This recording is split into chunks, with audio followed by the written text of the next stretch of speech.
भर बिजी रही लहंगा के कुंवर चोली में बरतिया तुहरा कति धुआं धुआं रे रात भर बिजी रही लहंगा के कुंवर चोली में बरतिया तुहरा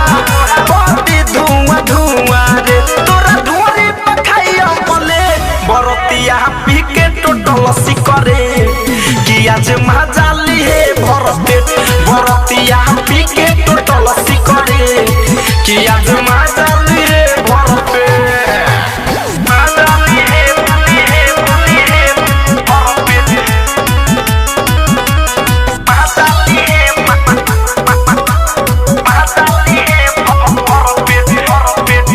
सारा गाँव जुआ बरतिया तोहरे पबिताई रे सूरज धरे कंधनंजय सबके हुआई रे सबके हुआई सारा गाँव जुआ बरतिया तोहरे पबिताई रे सूरज धरे कंधनंजय सबके हुआई रे मनी शंकर करिया मामला से बरतिया पी के टोटल सिकरे कि आज मजाली है भरते बरतिया पी के टोटल सिकरे कि आज मजाली है भरते तोहर जवानी बचल सबके नजर में गहर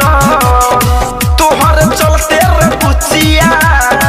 पूरा ग्राउंड भरल सब चकाई तोहर तले बरतिया पी के टोटल सिकरे